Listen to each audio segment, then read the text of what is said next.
Friends, ఇప్పుడు మనము ఒక ప్రాజెక్ట్ చేయబోతున్నాము. అందులో డిస్కౌంట్ని అప్లై చేయడం నేర్చుకోబోతున్నాము. ఇప్పుడు శివ అనేటువంటి ఒక కస్టమరు షాప్కి వెళ్ళి రకరకాల వస్తువులు కొనుక్కుంటే అతనికి అయినటువంటి టోటల్ బిల్లు 5,623 రూపాయలు. అయితే ఆ షాప్ ఓనరు శివకి ఫ్రెండే. అందుకని ఆ షాప్ ఓనర్ ఏం చేశాడంటే శివకి 10% డిస్కౌంట్ ఇచ్చాడు. ఇక్కడ నేను 10% ఎంటర్ చేయాలి. 10 మాత్రం యాడ్ చేశాను, పర్సెంట్ యాడ్ చేయలేదు. అందుకని షిఫ్ట్ పట్టుకొని నేను పర్సెంటేజ్ సింబల్ని కూడా పెట్టాను. డియర్ ఫ్రెండ్స్, ఇక్కడ మీరు చాలా జాగ్రత్తగా ఉండాలి.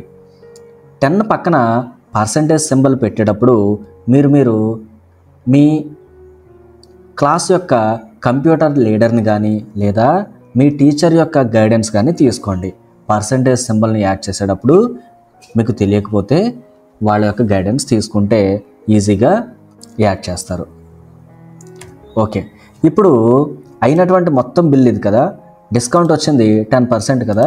ఇప్పుడు ఎంత అమౌంట్ శివ ఫ్రెండు శివకి తగ్గించాడు అనేది మనం ఎట్లా చూడాలి అంటే, ఇప్పుడు డిస్కౌంట్ ఇంటూ బిల్ మనం చూడాలి. అందుకని ఈక్వల్ టు డిస్కౌంట్ అంటే ఎక్కడుంది, D5లో ఉంది.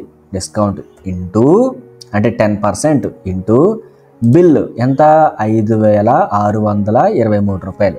ఇప్పుడు నేను ఎంటర్ చేస్తున్నాను. ఎంత డిస్కౌంట్ ఇచ్చాడు, 562 రూపాయలు అతను డిస్కౌంట్ ఇచ్చాడు. అయితే ఇప్పుడు ఫైనల్ బిల్ ఎంత అనేది మనం క్యాలిక్యులేట్ చేయాలి. ఇప్పుడు మొత్తం అమౌంట్లోంచి డిస్కౌంట్ అమౌంట్ తీసేస్తేనే కదా ఫైనల్ బిల్ వస్తుంది. అందుకని మనం ఇప్పుడు ఏం చేయాలంటే equal to bill minus concession amount అంటే డిస్కౌంటెడ్ అమౌంట్. ఇలా చేశాను. ఇప్పుడు శివ ఫ్రెండు శివకి 562 రూపాయలు తగ్గించడం ద్వారా శివకి 5,060 రూపాయలు మాత్రమే ఫైనల్ బిల్ అయ్యింది. ఇది ఈ విధంగా మనం డిస్కౌంట్ చేస్తాం. అయితే దీన్ని ఎక్కువ మందికి మనం ఏ విధంగా చేయొచ్చో చూద్దాం. ఎస్, ఇక్కడ చూడండి, ఇట్లా ఉంది కదా. మనం దీన్ని కొంచెం సెలెక్ట్ చేసుకొని ఫస్ట్ బార్డర్స్ అప్లై చేద్దాము. ఎస్, బార్డర్స్ అప్లై చేశాను. ఇది కొంచెం బ్యాక్గ్రౌండ్ కలర్ అప్లై చేద్దాము. ఇవన్నీ మీకు తెలుసు కదా. గుడ్. సరే, ఇప్పుడు నాగబాబు అతనికి 5,600 రూపాయలు బిల్ అయ్యింది. అతనికి వచ్చిన డిస్కౌంట్ 12%. వెంకటేశ్వర్లు అతనికి వచ్చినటువంటి బిల్, అతనికి అయినటువంటి టోటల్ బిల్ అంతా 524 రూపాయలు. డిస్కౌంట్ 13.5%. ప్రకాష్, అలాగా ఇలా డిఫరెంట్ పీపుల్ ఉన్నారు. అయితే ఇప్పుడు మనం కన్సెషన్ అమౌంట్ అంటే డిస్కౌంటెడ్ అమౌంట్ కనుక్కొని ఆ తర్వాత ఫైనల్ అమౌంట్ని కనుక్కోవాలి. ఇక్కడ మనం చేసిన స్టెప్సే ఇక్కడ కూడా పెద్దగా అప్లై చేయబోతున్నాం. ఫస్ట్ కన్సెషన్ అమౌంట్ ఎలా కనుక్కోవాలి. నాగబాబుకి 5,670 రూపాయలు బిల్ అయితే 12% డిస్కౌంట్ వస్తే మనం ఇప్పుడు దీన్ని ఏ విధంగా కనుక్కోవాలి, కన్సెషన్ అమౌంట్ని ఏ విధంగా అంటే equal to bill into discount చేయండి. ఎస్, ఈ అమౌంట్ వచ్చింది. ఓకే, అంటే 5,670 రూపాయలలోంచి 680 రూపాయలు తగ్గిస్తున్నాడు అతను. ఓకేనా. సో ఇప్పుడు వెంకటేశ్వర్లకి 13.5 వచ్చింది, ప్రకాష్కి 15% వచ్చింది. సో దీన్ని ఏ విధంగా మనం క్యాలిక్యులేట్ చేయాలంటే ఇక్కడ మనం చూస్తే 680 రూపాయలు ఏ విధంగా వచ్చింది, ఏ విధంగా అంటే E3 ఇంటూ D3 అంటే ఇక్కడ ఫార్ములా ద్వారా ఈ అమౌంట్ వచ్చింది. అలాగే మిగిలిన వాటికి కూడా మనం ఫార్ములా ద్వారా అమౌంట్ తీసుకురావాలి.